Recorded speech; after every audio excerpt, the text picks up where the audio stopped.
예, 선생님 안녕하십니까? 박수 부탁드립니다. 늘 강의를 많이 하다 보니까 박수 받는 걸 되게 좋아합니다.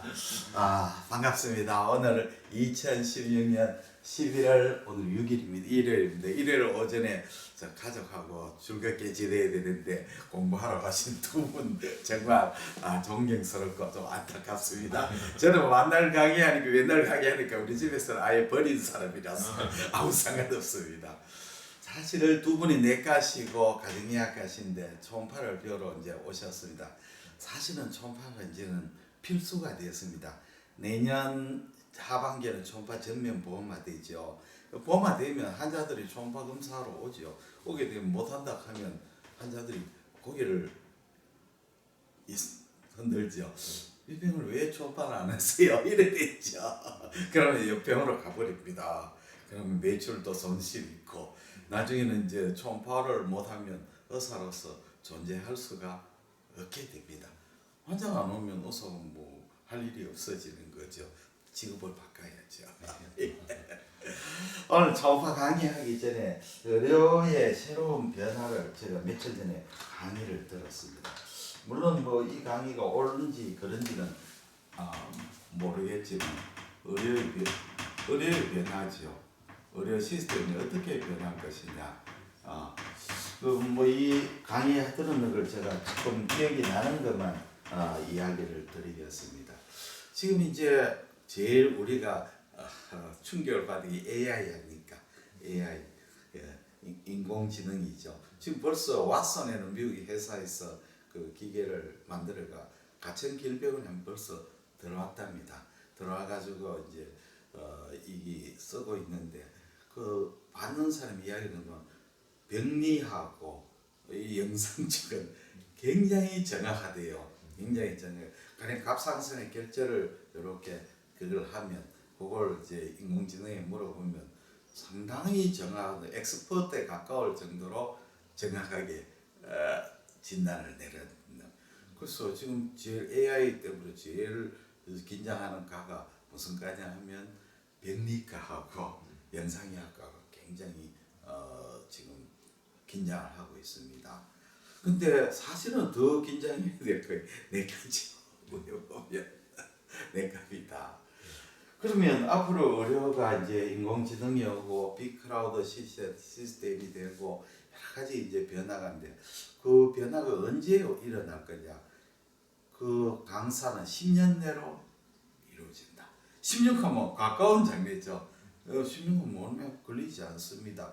그러면 10년 후에 지금 가상하는 시스템이 정착이 되면 의료에 우리는 제일 중요한 게 뭐 기계가 어떻든 우리가 먹고 사는 데 지장이 없느냐 이게 제일 중요한 거죠. 세상이 뭐 이래 되든 저래 되든 그건 상관없습니다. 내가 잘 먹고 잘 살고 그러면 아무 관계가 없죠. 그게 적응해뿐만 되는 거예요. 그런데 우리가 어떻게 되느냐, 우리가 먹고 사는 길이 어떠냐, 이게 이제 더 중요하죠. 그래서 그분의 이야기는 그분은 이제 의사와 변호사의 차이점이 뭐냐. 많은 나이 드신 분들이 우리 5, 60대인데 자식들을 의사를 만들려고 하는 이유가 뭐냐. 의사 변호사의 차이점이 뭐냐 하면 경제학적으로 보면 변호사의 평가는 누가 합니까? 그렇죠. 대답이 대번 나왔습니다. 고객이 하는 거 아니죠. 고객이 안 합니다. 변호사는 판사가 합니다. 검사 판사가죠. 내가 이제 서울중앙지검 전임 이제 부장판사라 부장검사하면 김현대장의 고액의 연봉으로 스카우트 되는 거죠. 그리고 사건도 작은 사건이 아니고 아주 큰 사건을 맡게 되고 엄청난 보수를 받게 되는 거죠. 잘은 모르겠습니다만 김현대장은 연봉 30억 내지 50억 받잖아요. 최고 탑은. 근데 의사의 평가는 누가 합니까? 그렇죠. 제가요. 의사의 평가는 환자가 합니다. 내가 의과대학을 뭐 지방에 조금 후진 대학을 나오더라도 뭐 서울의 서초동에 기업해가지고 환자를 친절하게 보면 환자가 오잖아요. 원장가 옵니다. 와가지고 보니까 원장님 친절하게 하고 간호사 친절하고 그 다음에 실력 있고 인테리어 좋고 선전 빵빵하게 하면 환자 오게 돼 있습니다. 물론 실력이 없고 하면 환자가 안 오겠죠. 자, 내가 이제 뭐 저쪽에 지방에 로스쿨 나가지고 서초동에 크게 사무실 호화스럽게 오픈해서 의뢰인 옵니까? 안 오죠. 안 오잖아요. 그 사람은 누가 믿깁니까? 아무도 안 믿기죠. 그러니까 의사의 종점은 내가 좀 학벌이 나쁘면 내가 대한내과 의사회 회장하겠다 하면 망상이죠. 망상이다 말이야. 그러나 내가 열심히 해가 돈을 기업이라 성공했다 하면 얼마든지 가능한 거죠. 노력이 또 되는 겁니다. 그러니까 의사는 좋은 점은 소비자가 결정하고 노력에 의해서 성공할 수 있다. 경제적인 성공이죠. 스테이터스 뭐 내가 학교 회장하겠다, 뭐 가정의학교 회장하겠다, 뭐 이거하고는 틀린 문제죠. 자, 그러면 앞으로 이제 원격 의료가 되면 그러면 의사의 평가는 누가 하겠습니까? 환자가 하겠습니까? 빅5 병원의 원격 의료 팀장이 하는 거죠. 그렇지 않습니까? 내가 저 병원을 개인이 오늘 개업했는데 저 수성구에 김일봉 내과인데 저하고 우리 서울의 삼성일연하고 프랜차이즈를 내가 신청하면 그 삼성일연 프랜차이즈 팀장이 우리 수성구 와가지고 길 가는 사람 물어보면서 저 김일봉 내과 좋아요 이래 물을 수 없죠. 그러면 결국은 수면 심사죠. 저 병원의 원장이 어느 대학을 나왔는지 어디서 서류를 받았는지 그 다음에 평판이 어떤지 이런 걸 조사해 하지 않게 위치가 어떤지. 그러면 소비자는 이제 앞으로 원격으로 되면 아마도 보험회사하고 연계가 되거든요. 그렇게 되면 환자가 아무 병원에 갈 수가 없는 거죠. 내가 이제 삼성일원에나 서울대병원에 갔다 하면 그 병원에 관계되는 보험회사와 프랜차이즈 병원에 가야 될 수밖에 없는 거죠. 예를 들자면 우리 집 사람 얘기인데 대구에는 옛날부터 백화점이 유명한 백화점이 두 개가 있습니다. 대구백화점하고 동아백화점이 있었어요. 다른 지방백화점 다 망했는데 전국에서 지방백화점 살아있는 게 대구백화점 하나밖에 없어요. 동아백화점도 망해버렸어요. 다른데 유일한 지방백화점이 있어요. 자, 대구에 그 위에 롯데백화점이 들어오고 그 다음에 현대백화점이 들어왔어요. 좀 있으면 신세계백화점이 들어옵니다. 곧 하반기에 오픈합니다. 전에는 우리 사람이 열심히 대구백화점에 갔는데 요즘은 잘 안 가거든요. 왜 안 가겠습니까? 현대백화점 가겠습니까? 두 백화점은 저 가격 차이 없어요. 어떤 거는 대구백화점 더 싼 물건도 많아요. 그런데도 불구하고 현대백화점 많이 갑니다. 뭐 때문에 여자들 뭐 때문에 가겠어요? 브랜드는 거의 다 비슷하죠. 같은 브랜드 있어도 여기서 문화센터죠. 문화센터 현대백화점에는 서울의 유명한 이제 강사를 불러가 박종호라든지 뭐 유명한 사람들가 그 이제 신문이나 TV에 나온 사람들이 수시로 그 강연회 하거든요. 그러면 우리 집 사람 매출 포인트를 올려주고 문화센터 가는 거죠. 그러면 이제 앞으로 원격 진료 되면 어떻게 될까 뻔하죠.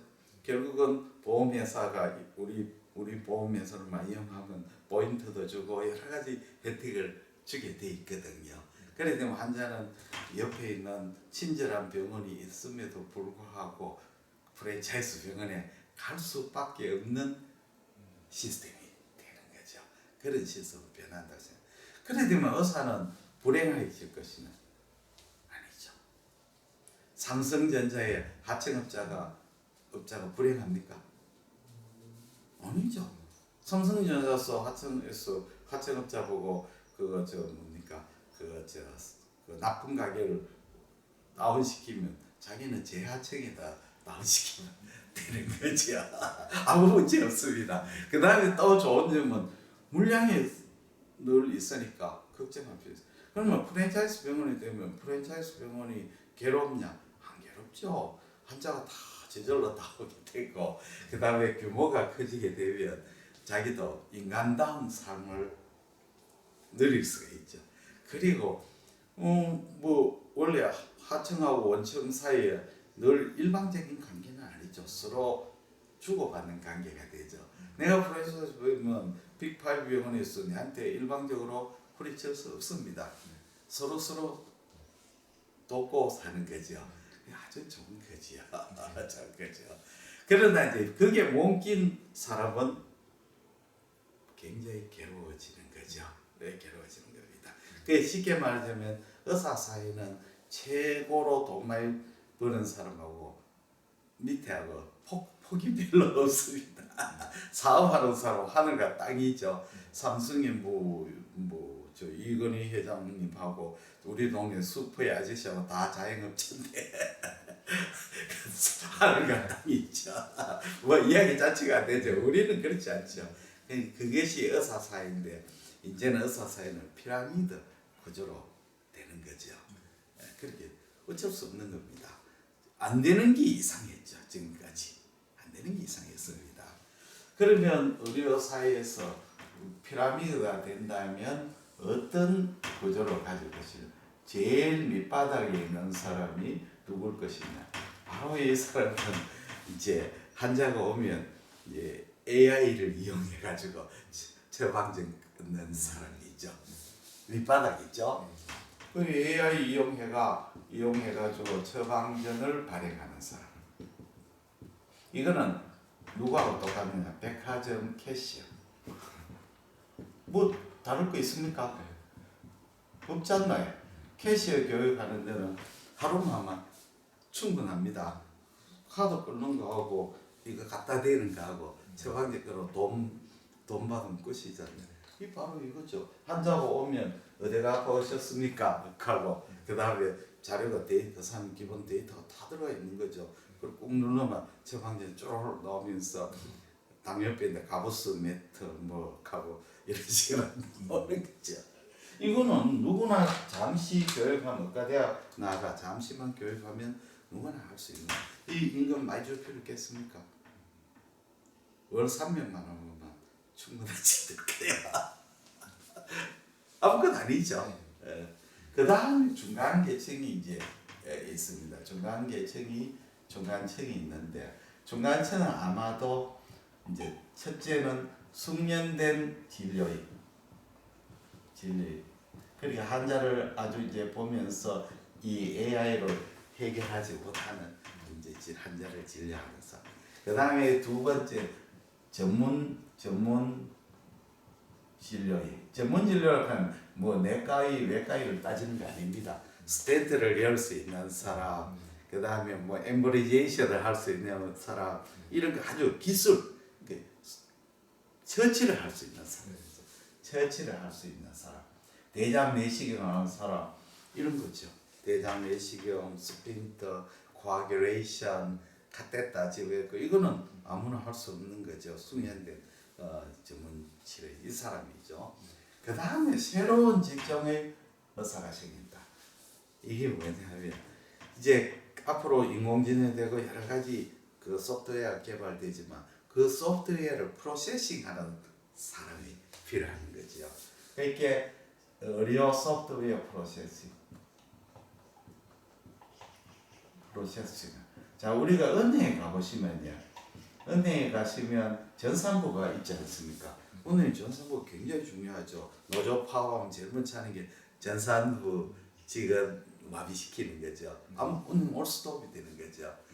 그러니까 은행의 전산부가 소프트웨어를 물론 다 개발했죠. 개발해가지고 소프트웨어를 사죠. 사는데 각 은행마다 그 소프트웨어에 맞도록 처치를 해야 되죠. 마찬가지로 의료에서 의료 소프트웨어를 만들면 그 소프트웨어를 가지고 각 병원에 각 의원이나 병원의 실정에 맞도록 그걸 하고 또 그 병원의 환자를 데이터를 처리해 가지고 소프트웨어를 만들어가 그걸 컴퓨터에다가 집에 있는 사람이 필요합니다. 이게 이런 의사가 생기는 거예요.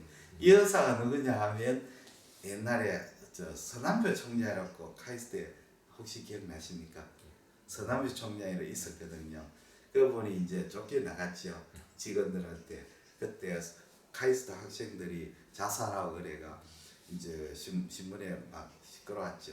그래서 서남희 총장한테 물었잖아요. 카이스트에 어떻게 해서 학생이 자살했습니까? 그렇게 서남희 총장이 그 사람은 그거 나왔죠. 저 어딥니까? 그 미국의 무슨 대학이고 그 유명한 아니 그 학생 자살하는 게 정상 아닙니까?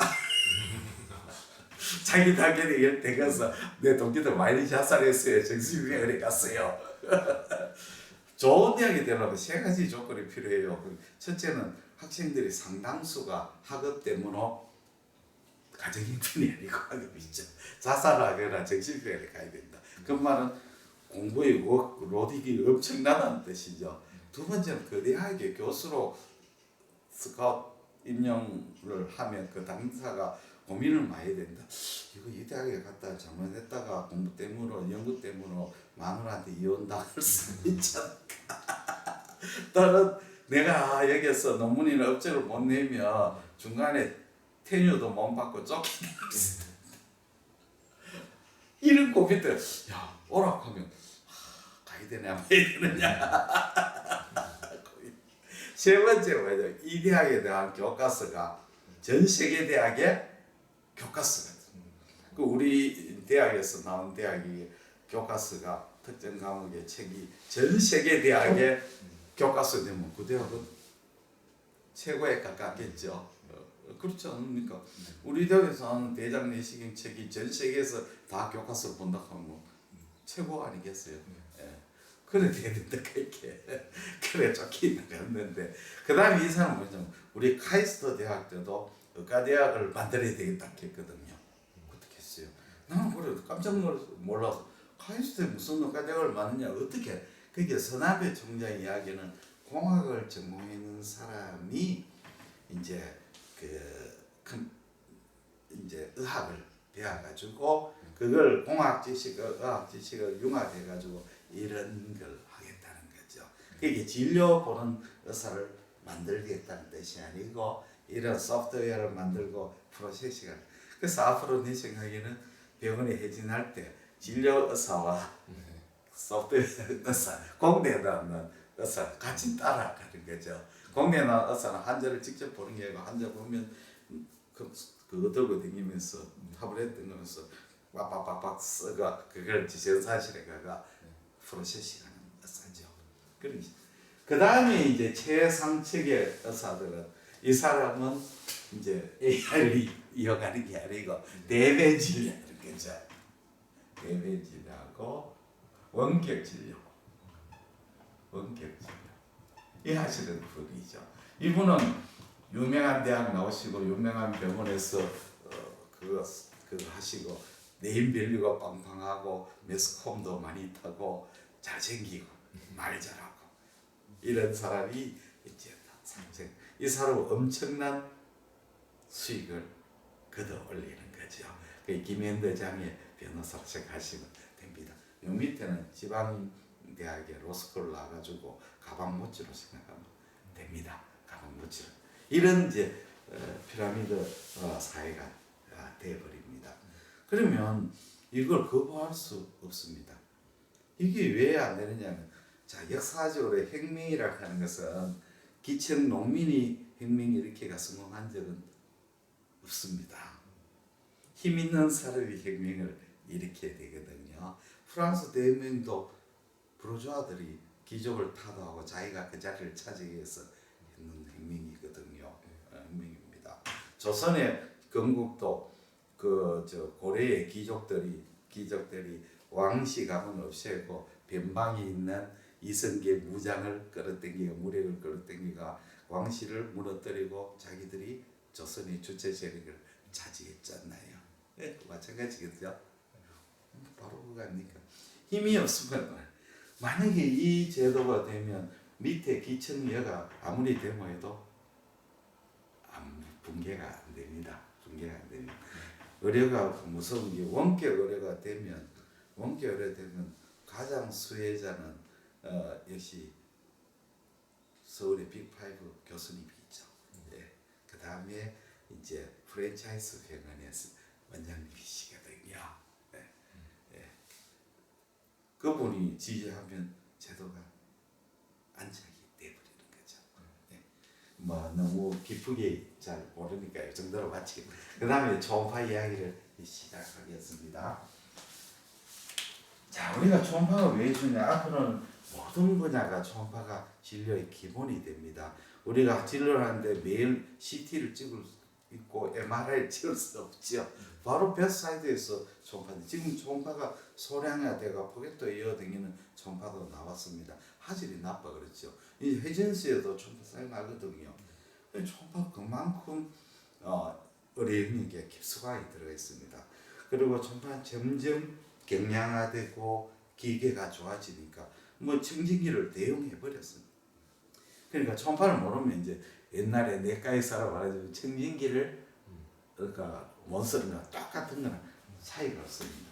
근데 초음파가 왜 그러면 교육이 안 되느냐? 초음파가 교육이 안 되느냐면 초음파는 배우는 게 악기하고 똑같습니다. 내가 이제 바이올린을 배우겠다, 피아노를 배웠다 하면 피아노 한 대 사고 피아노 교본사가 집에서 뚱뚱 두드려 가지고는 안 되는 거지요. 안 되는 거잖아요. 우리가 초음파 기계 돈 주고 사가 갖다 대봐야 할 수가 없습니다. 이 결국은 초음파는 이 러닝 커브가 있는 거지요. 바로 그 자리에서 독하게 안 되는 겁니다.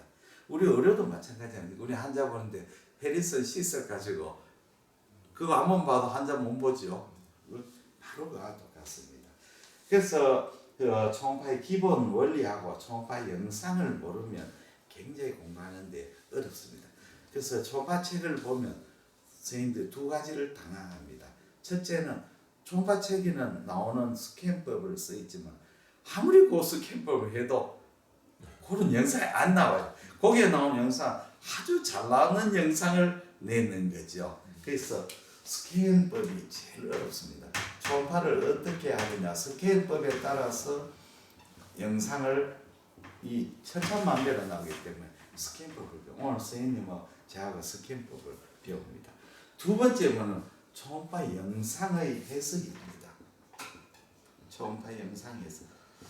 자, 책을 처음에 읽고 저도 이제 초음파를 배울 때 그걸 영상 해석을 안 배웠기 때문에 굉장히 이해가 안 됐어요.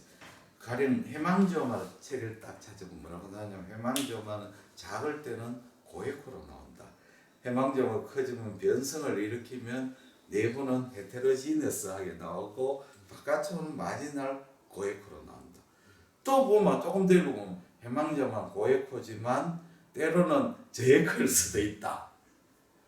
그게 주위가 팬리버나 크로니리버죠. 또는 뭐라는 아이소에코로 구별이 안 될 수 있다. 도대체 뭐냐 이거 다 잤나요? 고에코 있지, 저에코 있지, 아이소에코 있지. 그 다음에 뭐 헤테로진 우리 초음파 영상에 나온 모든 에코 다 한 질병에 한 에코 같으면 얼마나 좋겠습니까? 그렇지 않거든요. 결국은 초음파의 에코는 이 초음파의 내부의 해부학적 구조에 관계되고 또 더 중요한 것은 초음파 에코는 상대적이라는 거죠. 절대 평가가 아니고 제가 아무리 고에코라도 주위가 고에코면 지는 저에코가 되어버리는 거죠. 점수의 평가가 상대 평가가 아니고 절대 평가가 아니고 상대 평가로 나온다는 거죠. 그러니까 이제 우리가 초음파의 영상을 해석하는 걸 알아야 됩니다. 자, 이게 두 개가 어렵습니다. 자, 그러면 우리가 초음파를 하는 것은 그루브에서 이렇게 음파가 발사되면 이렇게 저희가 반사되는 걸 이제 우리 영상을 모니터에 나오게 되는 거죠. 그러면 초음파 영상은 통과하면 첫째 초음파가 투과해버리거나 흡수되거나 음파가 그 다음에 산란이 되거나 또는 반사가 이 네 가지가 이제 일으키는 거죠. 초음파가 투과돼 가지고거나 흡수돼가 돌아오지 않으면 영상에 나오지를 안 하는 거죠. 그렇죠. 초음파는 메아리 아닙니까? 내가 야호 하면 산에 가면 산에서 부딪혀가 돌아오는 거 아닙니까? 메아리 있죠. 투과 흡수돼 버리면 나올 게 없으니까 에코가 없는 거죠. 돌아오는 게 없는 겁니다. 우에코나 저에코가 되겠죠. 이제 산란이 되면 우리가 산란이라 하는 것은 초음파가 가가 이 물질을 통과하면서 옆으로 막 퍼지는 거죠. 산란을 일으키면 산란되면서 일부가 돌아오게 되는 거죠. 많이는 안 돌아와요. 그러면 이것은 저에코로 나오는 거죠. 그러면 반사가 많이 되면 고에코로 되는 거죠. 그러니까 초음파하고 CT의 차이점은 초음파는 그 쏘는 음파가 얼마나 되돌아오느냐에 따라서 영상을 나타나고 CT나 엑스레이가 통과하면서 얼마나 그 물질의 흡수에 따라서 그렇게 메커니즘이 전혀 틀린다는 거죠. 그러면 이제 우리가 초음파의 에코의 해석을 해드리겠습니다. 에코의 해석이죠.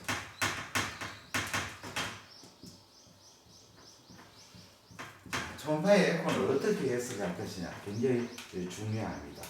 첫 번째가 무에코입니다. 무에코, 아네코이죠. 초음파가 어떤 물질을 통과하면서 페네트레이션 되고 돌아오지 않는 거죠. 그러면 영상에서 끊게 나오게 됩니다. 아네코. 그럼 예를 들자면 간남종이 되겠죠. 우리 몸에 무에코가 되는 게 그 혈관하고 그 헤파틱 시스트가 되는 거죠. 자, 헤파틱 시스트를 예를 들면 헤파틱 시스트는 포면이 스무스하거든요. 왜 포면이 스무스하냐면 헤파틱 시스트의 앱세리움으로 라인이 되죠. 앱세리움. 헤파틱 시스트는 트루 시스트거든요. 트루 시스트하고 슈도 시스트의 감별은 뭡니까? 백리학적. 가령 예를 들면 헤파틱 시스트는 도대체 어디서 생겼습니까? 오리진. 바일닥트잖아요. 바일닥트가 젤라테이션인데 헤파틱 시스트인 거죠. 그렇게 앱세리움으로 라이닝 됐죠. 바일닥트. 그러니까 포면이 앱세리움 라이닝 되는 거는 포면이 스무스하죠. 예를 들어 슈도시스트는 대표적인 게 판크레아스 슈도시스트 아닙니까? 판크레아타이티스 슈도시스트 생기죠. 판크레아스 슈도시스트는 슈도시스트 아닙니까? 슈도시스트는 앱세리움으로 라이닝 되지 않고 커넥티브 티슈로 라이닝 되는 거죠. 그렇게 앱세리움 없죠.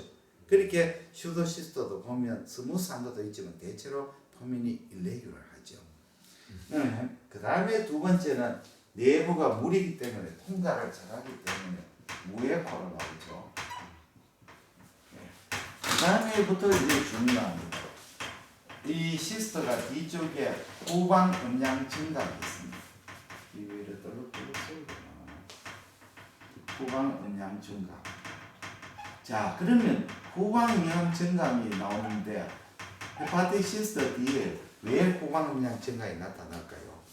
초음파 빔이 물을 통과하면서 음량이 커졌는 겁니까? 아니겠죠. 흡수가 없으니까 초음파 시스터에 물을 통과하면서 감쇄가 적게 되는 거죠. 감쇄가 적게 되면 이해가 되는데 뒤에 왜 후방 음량 증가에 나타? 기계는 초음파 기계는 영상을 균질하게 보이기 위해서 뒤쪽으로 갈수록 음량의 폭을 증가시켰어요. 만약에 안 그래됐다면 위에는 희게 보이고 밑에는 끊겨 보이고 안 보일 거 아닙니까? 그렇죠. 뒤에까지 잘 보이기 위해서 음향을 증폭시켰죠. 예, 그렇죠. 제가 그리스 여행을 안 갔는데 몇 년, 한 10년 전에 제일 놀란 게 뭐냐면 야외 노천 그게 있잖아요. 그리스 옛날에 음악회나 연극하면 노천이 이렇게 밑에 하고 우로 계단을 쭉 해가 위로 되는 야외 원행극장 있잖아요. 원행극장에 가서 놀란 게 뭐냐면 원행극장에서 제일 뒤에 앉아가지고 제일 앞에서 말하는 사람이 소리가 또렷하게 들려. 그 멀리인데 사람은 좀 많은데 뒤에 앉아도 잘 들려. 이 소리가 떠서 말하면 그 말소리가 복도하고 이를 통해가 증폭되는데 소리를 딱 들어보니까 그냥 소리가 아니고 우리 목욕탕에서 듣는 소리 같은 울림 소리예요. 기가 막히죠. 그러니까 거짓말부터 해가지고 뭐 동전 떨어뜨리는 소리도 제일 뒤에 들린다는 거거든요. 바로 그게 뒤에 음량이 증폭이 됐어요. 그게 소리가 음파가 들어가면서 뒤쪽으로 가가 이 뒤에 중폭을 시키니까 후방 음량 증강이 나옵니다. 그 다음에 진짜 중요한 게 있습니다. 초음파는요, 각 물질은 음파가 전달하는 그 임피던스, 저항 계수가 있거든요. 이 계수가 차이가 나는 물질이 경계될 때는 강하게 반사를 합니다. 그 물질이 이렇게 통과하는 속도가 틀리는 물질하고 경계 부분에서는 강한 반사를 일으킵니다. 그러면 이 물하고 주위의 조직하고는 음향 임피던스 차이가 굉장히 크거든요. 그래서 반사를 하면 어떻게 되느냐, 이렇게 고액으로 나오고 여기에도 고액으로 나오고, 요 경계, 요 경계, 이 굉장히 중요한 개념이죠. 자, 이게 왜 중요하냐면 이겁니다. 자, 우리가 리버 시로시스 환자에서 초음파를 합니다. 또는 뭐 이제 메타세 캔서를 리버에 메타세에 왔느냐 아니냐 초음파를 검사를 하게 되죠. 하다 보면 자, 이런 동그란 메스가 두 개가 보이는데 요거는 간낭종이고 요거는 소간세포 스몰 HCC 2cm. 이거 두 개는 하늘과 땅이죠. 이거는 비나인이고 이거는 빨리 치료해야 되는 병이죠. 근데 문제는 소간낭종은 무에코고 소간세포하면 저에코죠. 그러면 저에코하고 무에코는 사실은 종이 한 장 차이가 안 됩니다. 야구의 3할 타자하고 2할 9리 타자하고는 시리즈 내에 시리즈가 있고 페넌트 레이스에 안타 3개 내지 4개 차이래. 3개 더 치면 3할이고 3개 못 치면 2할 9푼 9리인데 연봉 협상에 굉장히 불리합니다. 3할은 강타자고 2할 9푼에는 평범한 타자. 평범한 타자래. 3할이 돼요. 강타자죠. 사실 그 정도밖에 안 나는 거예요. 그러면 감별을 어떻게 하느냐? 자, 첫째는 간낭종은 포민이 스무스하죠. 그렇죠? 여기는 어때요? 일레귤하죠. 왜냐하면 간세포함 주위에 파이버 티슈로 둘러싸요. 두 번째는 이 후방 음량 증강이 있죠. 강합니다. 소간세포함도 후방 음량 증강이 있습니다. 그러나 약하죠. 후방 음량 증강이 1+. 그러면 왜 간세포함은 후방 음량 증강이 되느냐? 1+. 우리가 이제 초음파가 균질한 물질을 통과할 때는 반사를 적게 합니다. 그러니까 아까 말한 헤테로지너스한 물질이 막 섞여 있으면 초음파 빔이 반사가 많이 나오지만 이 균질한 물질에서는 초음파 빔이 꽤 잘 통과하거든요. 그러면 간세포함하고 정상 간 조직에서 조직학적으로 세포 밀도의 차이가 어느 게 더 높겠습니까? 간압이 세포 밀도가 높겠습니까? 정상 간 조직이 높겠습니까? 그렇죠. 간압이 높죠. 암세포가 막 정치겠잖아요. 암세포가 정치하면 암세포는 정상 간세포보다 대부분 작습니다. 물론 이제 아나플라스틱 체인지 아주 디퍼렌시에이션 나빠지면 라지 셀이 나오지만 대체로 스몰 셀로 작거든요. 작은 세포가 정상 비해서 4배 내지 6배 높습니다. 엄청 많은 거죠. 그리고 정상 간 조직은 헤파토사이트도 있고 바일닥트도 있고 여러 구조가 있지만 HCC는 only 헤파토사이트로 구성되죠. 그렇게 초음파 빔이 반사가 적게 되가 제거로 나오고 후방 음량 증강이 있죠. 자, 이것도 사실은 현실적으로 구별이 굉장히 어렵습니다. 그렇지 않겠어요? 이거 20살 이래기라 보는 사람, 이것도 음량 증강도 작다 적다 이것도 개인차가 너무 심합니다. 그 결국 가장 중요한 게 뭐냐면 요겁니다. 요게의 에코가 고에코로 나오죠.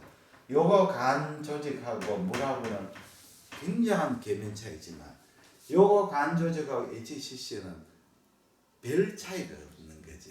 그래서 요게 경계의 마진에 안테리올 포스테리올에 선상 고에코가 있느냐 굉장히 중요한 소견입니다.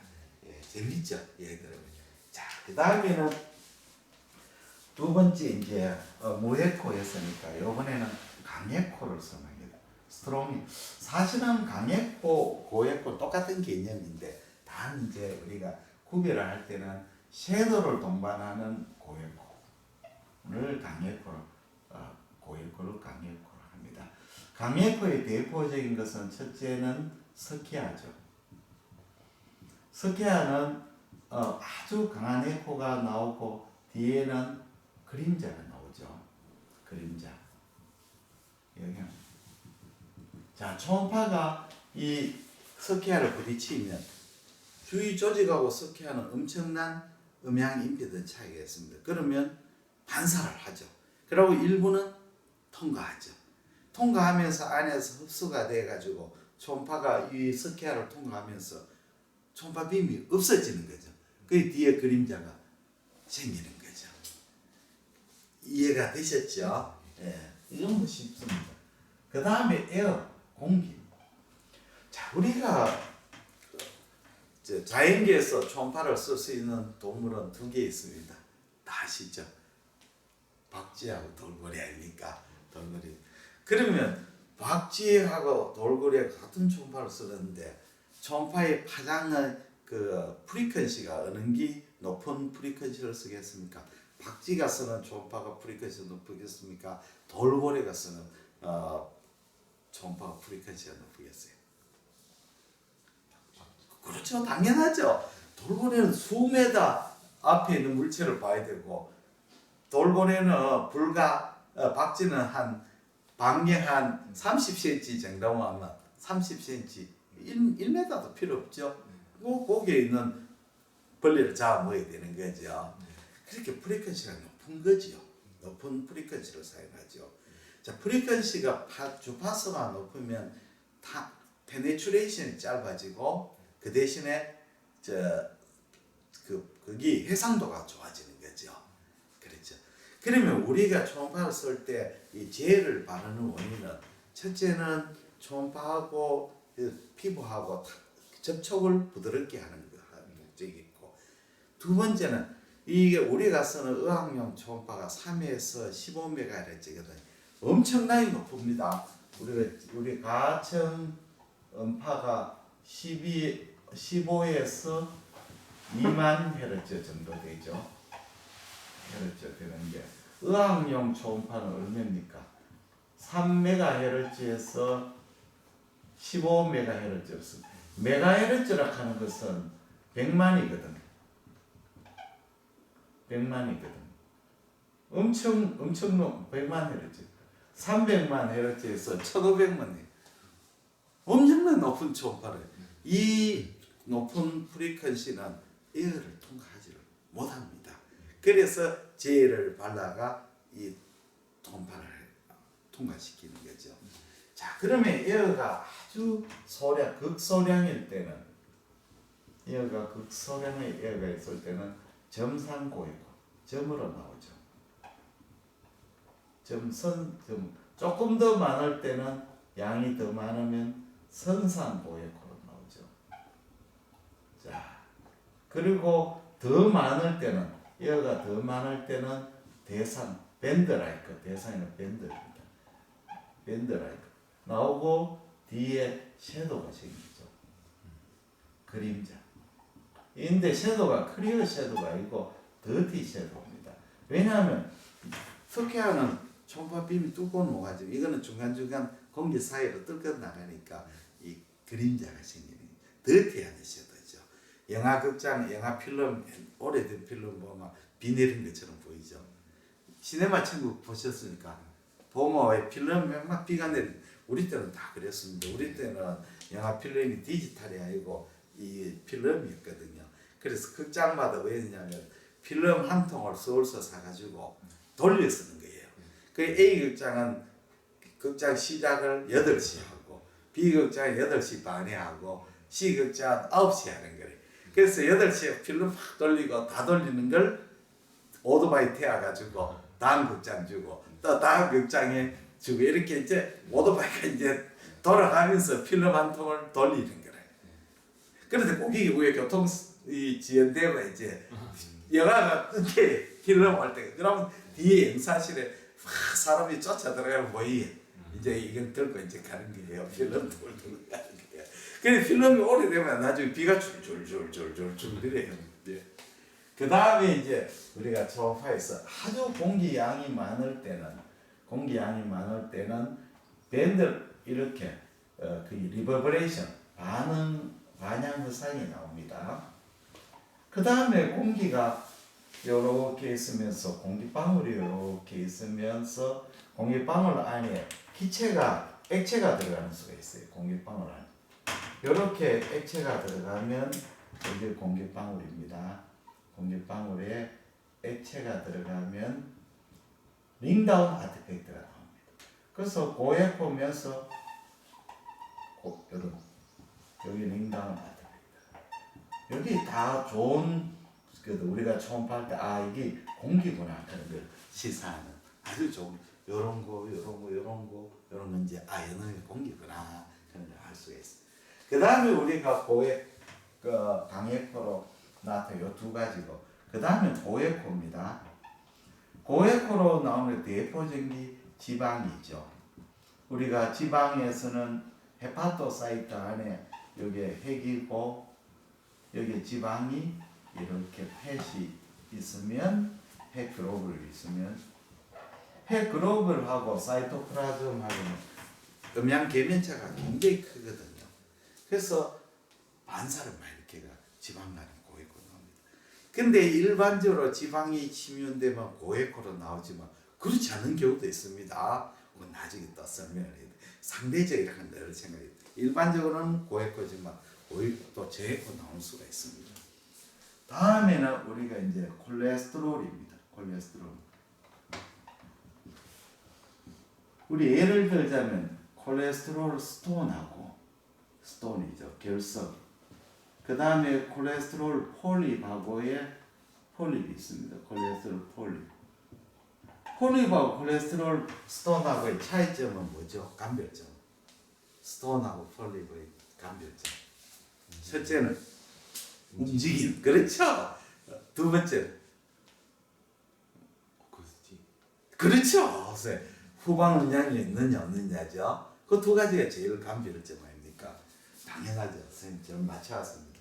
자, 우리가 이제 콜레스테롤 결석은 콜레스테롤 구성되었으니까 초음파빔 여기에다 콜레스테롤 스톤하고 만나면 내강의 담즙하고 콜레스테롤은 음양 계면차가 굉장히 크거든요. 그래서 자세히 보면 여기서 부딪혀가 요렇게 되고 그 다음에 요렇게 되면서 섀도우 만들잖아요. 그 보면은 강한 반사를 일으키고 안을 통과하면서 반사가 약해지고 흡수가 되고 섀도우를 만들죠. 스톤은 그럼 폴립은 왜 같은 콜레스테롤인데 왜 섀도우를 안 만드느냐? 콜레스테롤 폴립하고 시름 고지혈증하고 관계 있습니까 없습니까? 고지혈증 환자하고 고지혈증이면 콜레스테롤 폴립이 많이 생긴다. OX. 예? 그렇죠. X죠. 그러니까 지금 콜레스테롤 폴립의 메커니즘은 담즙에 있는 콜레스테롤이 에피셀륨으로 들어가면 우리 에피셀륨에서 히스티오사이트가 나가 콜레스테롤 엔갈핑이 있는 게 아니에요. 그게 안으로 돌출해가 생기는 게 콜레스테롤 폴립이죠. 그러면 병리학적으로 보면 콜레스테롤 폴립은 이렇게 되어 있죠. 여기 에피셀륨이 이렇게 있고 에피셀륨이 있고 요건 스토크는 아주 가늘기 때문에 안 보입니다. 초음파에서. 요 안에 뭐가 들어있으면 히스티오사이트가 들어있죠. 히스티오사이트. 요 안에 콜레스테롤이 빡빡 들어가 있어요. 히스티오사이트. 마크로파지죠. 초음파가 부딪히면 왜 되겠습니까? 히스티오사이트 안에 콜레스테롤하고 빵빵빵빵 하게 되고 주위에 있는 커넥티브 티슈는 초음파가 잘 통과해버리는 거죠. 그래서 자세히 보면 정상고액거죠. 요거는 선상고액고, 요거는 정상고액거나. 그래서 저도 안 생기죠. 병리학적으로 너무나 당연한 이야기입니다. 다음에 우리가 이제 고액으로 나는 것은 콜로이드죠. 콜로이드. 자, 콜로이드가 대표적인 사이로이드 그랜드입니다. 사이로이드 그랜드를 이렇게 초음파로 보면 이제 사이로이드에는 갑상선 실질은 고에코죠. 실질은 고에코입니다. 그러고 주위에 있는 뭡니까? 머슬은 근육은 저에코죠. 그 다음에 혈관은 CCA가 있는 거는 무에코죠. 그렇게 넣어. 그러면 갑상선을 왜 고에코로 넣느냐? 갑상선은 물주머니죠. 따지고 보면 갑상선에 이렇게 폴리클이 있고 여기에 폴리큘라 앱세리움이 있습니다. 앱세리움. 요 안에 뭐가 있습니까? 콜로이드가 있죠. 자, 초음파 빔이 앱세리움하고 콜로이드 통과하면서 강한 반사를 일으키죠. 예. 그리고 또 콜로이드 자체도 고에코죠. 그러니까 갑상선이 희게 나오지 않나요? 자, 갑상선 암이 생기면 우리가 갑상선 암에 파피러리 캔서, 인베이지브 파피러리 캔서 할 때는 우리가 네 가지 크라이테리아죠. 첫째는 마크 하이포 에코이, 일레귤러 마진, 그 다음에 톨러된 와이드. 그렇죠? 톨러된 와이드. 그런 소견이 나오지 않나요? 마이크로 칼시피케이션. 네 가지가 제일 중요한 수. 그러면 갑상선 암이 여기에 생기면 암세포가 증식하고 주위 조직을 침연함. 이게 이제 유도암이죠. 그러면 에코가 어떻게 떨어지게 되겠죠. 그렇지 않나요? 콜로이드 리플레이스먼트 세포가 밀집이 되어 버리니까 그러니까 저 에코로 나오죠. 갑상선 암이 이렇게 됩니다. 다음에는 우리가 파이브러 티슈, 섬유 결합 조직. 파이브 티슈. 예를 들면 우리가 HCC 말고 콜란지오시에는 페리페랄 콜란지오시에는 저에코로 나오거든. 고에코로 나오거든요. 간에 이렇게 있으면 간에 암이 이렇게 생기면 콜란지오시에 생기면 주위에 바일 닥트가 단간 확장이 되고 단간이 생기니까 단간을 막 부으면 이제 콜란지오시 단간 확장이 되고 콜란지오시가 고에코로 생깁니다. 왜 그럼 콜란지오시에는 고에코로 나왔냐면 콜란지오시에는 파이브러 티슈가 굉장히 많은 조직이고 세포는 적은 조직이죠. 그러니까 초음파 반사를 많이 해가지고 고에코로 나오죠. HCC는 어때요? 세포가 많죠. 저에코로 나오잖아요. 물론 변성이 되고 이러면 또 떨리지만 일단은 순수하면 그렇다는 거죠. 근데 파이브러 티슈도 반드시 고에코는 아니에요. 예를 들자면 우리가 이제 갑상선에 폴리큘러 네오플라즘이 있습니다. 갑상선에 폴리큘러 네오플라즘은 주위에 이렇게 캡슐이 생기죠. 캡슐, 여파. 캡슐은 저에코입니다. 캡슐은 파이브러 티슈인데 저에코. 왜냐하면 주위가 워낙 고에코이기 때문에 상대적으로 저에코입니다. 그렇죠. 상대적이죠. 예. 그 다음에 이제 우리가 그 고에코로 나와서 혈관, 캐피러리가 아주 발달된 캐피러리 네트워크가 발달된 조직은 네트워크가 굉장히 많은 것은 고에코로 나옵니다. 예를 들자면 우리가 판크레아스에 인슐린노마 이거는 고에코로 나오거든요. 왜 고에코를 하면 혈관이 굉장히 많기 때문에 그렇습니다. 혈관하고 주위의 세포하고 음양 반사를 많이 일으킵니다. 이 혈관은 굵은 혈관을 말하는 게 아닙니다. 가는 모세 혈관이 많은. 그래서 예를 들자면 인슐린노마. 요거는 아주 마이크로바스큘러 스트럭처 많습니다. 그리고 결절에 보면 무수한 혈관이 있고 그 혈관 사이에 세포들이 이렇게 뭉쳐 있죠. 그러면 반사를 마이가 고에코로 나오게 됩니다. 자, 이렇게 됩니다. 그 다음에는 우리가 이제 저에코는 어떠냐? 균질한 조직으로 구성되어 있습니다. 조직. 우리 몸에서 대포진기 근육입니다. 근육은 균질한 조직으로 구성되어 있고 치밀하니까 초음파 반사 없이 잘 통과되죠. 그 다음에 우리가 병변에서 염증을 일으키면 처음에 세포가 침면되면 고에코가 되지만 조금 있으면 플루이드가 고이무이 되겠습니까? 에코가 떨어지게 되죠. 그건 나중에 또 설명해 드리겠습니다. 그 다음에는 아이소에코. 이게 제일 문제입니다. 우리가 임상에서 흔히 볼 수 있는 일인데 환자가 초음파를 해보니까 그 해망지오마가 발견됐습니다. 해망지오마가 발견된 데가 CT를 쭉 찍어보니까 어떤 일이 생겨. 나는 초음파에서 S2번에 해망지오마 발견됐는데 초음파에서는 CT를 뭘 하냐면 S2번에도 있고 5번에도 있고 7번에도 있다. 이래 상당히 커요. 그래서 그 CT를 딱 보고 초음파를 했는데 안 난다. 왜냐하면 이 초음파의 해망지오마가 주위의 에코의 대조도가 비슷하기 때문에 안 나오는 거죠. 반대인 경우도 있어요. 우리가 리버 시로시스나 크로닉 헤파타이tis 팔로베가 리제네이트 노즐이 한 1cm 정도 노즐이 발견됐어요. 그래서 CT를 찍어보면 CT에는 아무 결절이 없는 거예요. 초음파는 명백한 결절인데 CT는 안 나와요. 그거는 왜냐하면 두 개가 영상을 나타내는 원리가 틀리기 때문에 그렇죠. 이해가 되셨죠? 그러면 결국은 아이소에코 결절을 찾아내는 키포인트가 뭐냐? 첫째는 돌출이죠. 결절이 돌출되면 우리가 결절인 걸 알 수가 있죠. 여기 등에코라도 돌출돼요. 그 다음에 혈관을 밀 때 알 수가 있죠. 아이소에코 결절인데 이렇게 아이소에코인데 헤파틱 베일리 디스플레이스먼트 됩니다. 등에코인데 혈관이 이게 뭔가 결절이 있겠구나. 또 하나는 이제 결절이 있는데 결절에 헬로가 있습니다. 헬로가 있다. 요거는 등에코 결절. 있구나. 그 다음에는 등에코 결절인데 안쪽에 변성을 일으켰습니다. 그러면 이 변성만 보는 게 아니고 변성 주위에 결절이 있구나.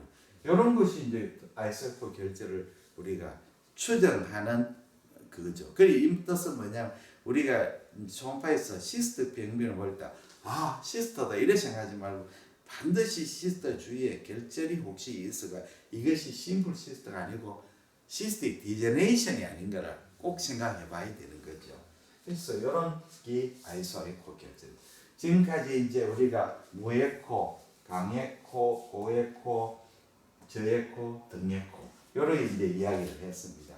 자, 그러면 우리가 중요한 것은 우리가 초음파를 볼 때, 결절을 볼 때 고에코 결절은 어떤 경우이고 저에코 결절은 어떠냐? 요거는 이제 그걸 생각해야 되죠. 자, 그러면 결절이 고에코일 때는 어떤 조건에서 고에코가 되느냐? 저에코 결절은 어떤 조건이냐? 이걸 알아야 되죠.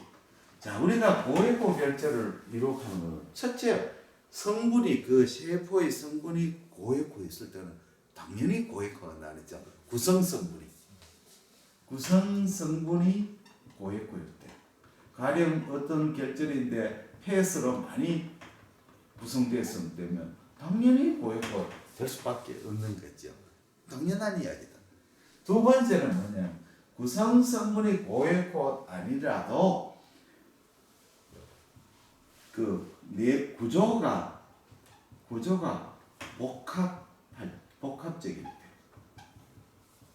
그러니까 이제 예를 들자면 해망지오마를 이 해망지오마가 있는데 혈관종인데 혈관종은 구성 성분이 어떠냐면 요 안에 무산 바스큘러 레이크가 혈관이 있죠. 바스큘러 레이크 있고 요걸 싸고 있는 엔도셀리움이 있고 그 다음에 여기에 커넥티브 티슈 결합 조직이 있다. 이 혈관하고 엔도셀리움하고 결합 조직은 고에코를 이끌 성분이 하나도 없죠. 그렇지 않나요? 그래서 초음파 빔이 통과하면서 어떤 일이냐면 엔도셀은 내강하고 반사를 일으키고 반사를 무지하게 많이 일으키는. 그래서 고에코가 나오는 거죠. 해망점의 고에코 메커니즘은 내부가 고에코 물질이 아니고 복합한 구조로 이루어져가 초음파 빔이 페네트레이션 하면서 많은 반사를 일으키가 고에코가 되는 거죠. 메커니즘. 그 다음에 고에코 결절을 일으키는 것은 세 번째 아까 설명했지만 모세 혈관이 풍부한 조직.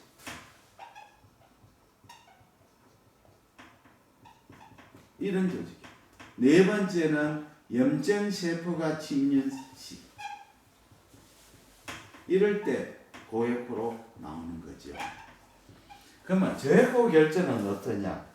첫째는 균질한 세포, 균질한 저에코 물질로 구성돼서 그렇죠. HCC처럼. 그 다음에 세포로 구성. 두 번째는 구조가 단순할 때, 구조가 단순해져. 복잡하지 않아. 그 다음에 혈관이 적은 거. 그 다음에 플루이드, 액체가 저리시. 이런 조건에서는 제거 결절이지. 무슨 뜻이 이해됐습니까? 네. 조금 어렵죠. 자, 그러면 지금까지 여기까지 공부했습니다. 마지막을 이제 설명을 드리겠습니다. 이걸 지우고, 자, 지금까지 공부했는 걸 전부 다 종합해가지고 설명을 하겠습니다. 지금까지는 다 종합해가 설명합니다. 자, 우리가 소화관을 예를 들겠습니다. 소화관. 자, 소화관은 우리가 구조가 이렇게 돼 있죠. 제일 처음에는 에피셀리움이 있죠. 그 다음에 서브 에피셀리얼 티슈가 있습니다. 그 다음에 무스큘라리스 무코사, MM이 있습니다. 이걸 무코사라 하죠. 그 다음에 서브 무코사가 있습니다. SM. SM에는 베슬, 림파틱, 너브, 그랜드 여러 가지 조직이 막 섞여 있는 조직이죠. 아주 루스한 알레올라스. 그 다음에 머슬. 그 다음에 서브 시로사, 서브 시로사는 파이브러 티슈죠. 이렇게 구성되어 있습니다. 자, 초음파 빔이 이제 내강에서 에피셀리움을 때리면 요하고 요거는 음양계면체가 굉장히 크죠. 그래서 제1층은 고에코로 나오죠. 1층 고에코. 이거는 이제 내강하고 에피셀리움의 경계면에 생기는 에코죠. 제2층은 주로 무스큘라리스 무코사죠. MM이죠. 제에코. MM 때문에. 그리고 서브 에피셀리얼 티슈 일부. 제3층은 서브 무코사인데 제3층은 고에코로 나오죠. 그러면 제3층이 왜 고에코냐면 이 많은 조직을 초음파가 반사를 굉장히 많이 해망지와 마찬가지죠. 베슬, 너브, 림파틱, 그랜드하고 복합 조직이니까 반사를 많이 가. 딱딱한 것이 고에코가 아닙니다. 딱딱하든 소프트하든 초음파가 잘 통과하면 저에코죠. 루스한 스트럭처도 몰랑몰랑해도 반사를 많이 일으키면 고에코가 되는 겁니다. 그 다음에 머스큘라리스 프로프리아는 제4층은 저에코가 됩니다. 그 다음에 제5층은 고에코로 되죠. 이 제5층이 왜 고에코로 되느냐 하면 파이브러 티슈하고 파이브러 티슈가 고에코죠. 그 다음에 주위에 월하고 주위 조직하고의 음양계면체가 크니까 거기에서 고에코가 되는 거죠. 이렇게 되는 겁니다. 자, 이해가 다 되셨죠? 그 다음에 키드니를 한번 예를 들겠습니다. 심장. 자, 심장은 우리가 콩팥을 보면 콩팥이 이렇게 됩니다. 나중에 우리가 콩팥 공부를 하겠습니다. 키드니 이렇게 장축상을 그려보면 이렇게 되고 여기는 메줄라, 여기 메줄라고 수직이죠. 요거는 콜텍스. 콜텍스는 고에코, 메줄라는 저에코, 중심에코 복합제, 요거는 강에코. 그러니까 강한 고에코죠. 섀도우는 없으니까 강한 고에코입니다. 이렇게 나오거든요. 자, 그러면 메줄라는 왜 저에코로 나오느냐 하면, 메줄라는 뭐로 구성되었습니까? 추불로 구성되어 있지 않나요? 그렇죠. 추불이죠. 단순한 구조죠, 메줄라는. 그러니까 메줄라는 이렇게 그림을 그리자면 이렇게 추불에는 뭐가 들었습니까? 플루이드, 오줌, 수분이 들어있죠. 수분을 가지고 있는 추불이니까 초음파가 왜 되겠습니까? 당연히 저에코죠. 네.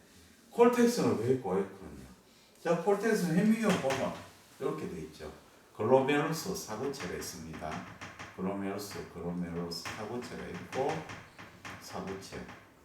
사구체 주위에는 튜블이 있죠. 이런 작은 동그란 튜블, 큰 튜블 있고, 주위에는 파이브러 티슈가 있죠. 자, 이 튜블 중에 프록시말 컨버리튜드, 디스탈 컨버리튜드인데, 이 큰 내강이 큰 게 프록시말이겠습니까? 내강이 작은 게 프록시말 컨버리튜드겠습니까? 둘 중에 하나. 맞습니다. 역시 공부를 잘했습니다. 프록시말 컨버리튜드이고, 이건 디스탈 컨버리튜드입니다. 자, 또 맞춤 길도 또 한번 하겠습니다. 우리가 리날 셀시 있죠. 리날 셀시 콩팥을 가져. 리날 셀시는 어디서 생긴 종양일까요? 프록시말 컨버리튜드에서 생기잖아요. 리날 셀시가 그러면서 생기는 거 아닙니다. 그런 게 생기는 아니라 물어보고 전부 다 그러면서 생긴다. 아니, 추불이 생기는 겁니다. 프록시말 컨버리튜드에서 주로 많이 생깁니다. 리날 셀시 굴면서 생기는 건 또 따로 병변이 있습니다. 아주 드문 종양이 있습니다. 추불이 생깁니다. 리날 셀시가. 그게 학교 때 공부했는가 이거하고 커뮤니케이션이 안 되는 거래 전부 다. 그러면 초음파 빔이 글로메룰스 주위 파이브러 티슈 이거하고 구조 부딪혀가지고 고이가 나옵니다. 근데 소아에서는 어린애들은 키드니 보면 콜텍스가 별로 고이가 아니라 오히려 저에코 비슷하게. 왜 그러면 소아에서는 어린애들 신생아는 그런 콜텍스가 에코가 성인에 비해서 에코가 떨어질까요? 뭐 때문에 그럴까요? 글로메룰스 때문에 그렇죠. 글로메룰스 숫자는 똑같은데 글로메룰스가 크기가 작아요. 그러니까 이제 글로메룰스 숫자는 태어나는데 똑같은데 성인이 이제 어른이 자라면서 글로메룰스가 팽창하거든요. 그러니까 에코제니시티가 높아지고, 소아에서는 글로메룰스가 볼륨이 작으니까 반사가 적게 되는 거죠. 이제 이해가 됐죠? 너무 단순하다. 진리는요 되게 단순합니다. 진리는 복잡하게 설명하면 두 가지라. 첫째는 그 가르치는 선생님이 잘 모르거나, 둘째는 남을 속이기. 남을 속이는 사람은 굉장히 복잡하게 설명해요. 심플한 게. 그러면 이제 마지막으로 이제 중심에코 복합제는 왜 고에코로 나오느냐? 중심에코 복합제는 해부학적으로 따지면 신우가 이렇게 여기 신우고 여기 신배 아닙니까? 신배고 요 주위에 뭐가 있습니까? 신우 신배 주위에 혈관, 그 다음에 림프간, 그 다음에 뭐가 있습니까? 연부 조직이 있죠. 이런 것이 둘러싸고 있잖아요. 그러니까 초음파 빔이 통과해서 신우, 신우주의 소프티슈, 특히 폐, 그 다음에 림프관, 혈관하고 반사를 개겨만 일으키죠. 마치 우리 소문구사 똑같지 않네. 그래서 강력으로 보입니다. 자, 이제 마지막 질문입니다. 우리가 나이가 들면 신우주에 지방이 많이 침착이 되거든요. 지방이 침착이 됩니다. 지방이 침착되는 거 사이누스 리포마토시스 하죠. 지방이 침착되면 이 중심 에코, 복합체 에코가 더 증가됩니까? 떨어집니까? 예? 들지 않아? 그게 틀리죠. 저하가 돼야 되는 거죠. 지방은 고에코지만 중심 에코, 복합체에 비해서는 상대적으로 저에코래. 예를 들자면 지방의 경상도의 저 청송에 한 30명 되는 반에 공부 잘하는 학생이 있었어요. 영어도 잘하고. 그래서 이제 대원 예고로 서울에 전학을 왔어요. 전학을 와가지고 시험을 쳤는 거예요. 자기가 청송에서는 자기가 제일 공부를 잘했기 때문에 학급 평균 성수를 엄청나게 올렸잖아요. 근데 대원 예고에서 똑같더니 시험을 딱 쳤는데 학급 평균이 80점이고 자기는 엄청나게 잘해 60점을 따면 평균 성적을 낮췄잖아요. 낮췄잖아요. 미국에 보고 그 저 400m 계주가 세계 최고인데 우리나라 400m 계주의 최고 선수가 미국의 계주 선수에 한 명이 들어가면 어디 되겠어? 올림픽 어디 되겠어요? 입상 뭐 하잖아요. 가때보라. 세상 아무리 잘 뛰어도 한 명 못 뛰면 끝나버리잖아요. 바로 그 상대적이라는 거죠. 우리가 지방이 무조건 고에코가 아니고 파이브러 티슈가 고에코가 아니고 파이브러 티슈 지방이라도 상대적으로 주위가 고에코 되면 저에코가 되어버리는 거죠. 그러니까 초음파의 이야기는 절대치가 아니고 상대치다. 자, 그러면 강의 기본 강의 마치고 마지막 하나 이야기를 드리겠습니다. 우리가 이제 초음파 공부 참 재밌습니다. 왜냐하면 초음파는 검사자의 스킬에 따라서 변변을 잘 찾을 수가 있고 또 검사자가 변변을 해석하는 병이거든요. 그렇죠. 그러니까 아주 공부를 잘하는 사람하고 못하는 사람의 차이가 확실하게 나는 과목입니다. 무슨 그든지 성적 차가 확실히 나는 게 좋습니다. 공부를 열심히 하나 못하나 다 평균이 90점 같으면 시험 치를 참 운에 좌우되는 거 아닙니까? 1등이 100점 따고 꼴찌가 10점을 딴다 하면 굉장히 차이가 나는 성적이죠. 그게 좋은 거죠. 초음파는 바로 그겁니다. 그러면 초음파에 이제 4단계가 있습니다. 첫째 1단계 뭐냐? 병변만 발견하는 사람. 초음파에 병 있네. 그 다음에 그러면 CT. 이 사람은 1단계입니다. 2단계는 뭐냐? 병이 있구나. 그 다음에 위치가 어디냐? 이 병이 무엇일까 생각. 2단계. 이거는 2단계까지는 노력하면 누구나 어느 정도 도달할 수가 있죠. 기본이죠. 3단계 뭐냐? 결절이 보이구나. 이게 무엇일 거냐? 이게 CT나 MR에서는 어떻게 나올 것인가? 어차피 CT, MR 찍은 그러면 CT, MR 소견은 어떻게 될 것인가? 그 CT, MR 소견하고 초음파가 어떻게 코리레이션 될 거냐? 그걸 생각하는 사람은 3단계. 4단계는 뭐냐? 그 단계를 넘어서가 이 결절인데 병리학적으로 어떻게 나올 것인가? 그걸 생각하면 4단계죠. 그 1, 2단계는 아마추어고 3, 4단계 되면 이제 전문가의 경지로 접어들어가죠. 자, 우리 야구 구경할 때도 마찬가지죠. LG 응원하러 갔다. 이번에 두산 응원하러 갔다. 그거 뭐 열심히 응원하면 그냥 팬이죠. 팬이죠. 진짜 야구 강은 이제 어떻게 하겠냐. 주자가 1, 2로 나왔을 때 3번 타자가 나왔다. 그러면 작전을 어떻게 쓸 것인가. 내가 감독의 입장에서 작전을 생각하는 거. 자기가 이럴 때는 강공으로 밀어붙일 것인가. 그냥 번트를 댈 것인가. 이게 생각하면서 보면 상당히 수준 높은 팬이죠. 야구 외야수도 마찬가지죠. 외야수 스가 있다. 라이트 필더 스가 있다. 라이트 필더 뭐 한 시합 공 몇 개 만져보겠어요. 그냥 슬렁슬렁 앉아 있다가 공이 탁 날아가지고 놀래가지고 막 쫓아가가 점핑 슬라이딩 캐치를 했대. 보면 사람들이 박수 막 치고 막 파이프레이 가지만 사실 파이프레이가 아니죠.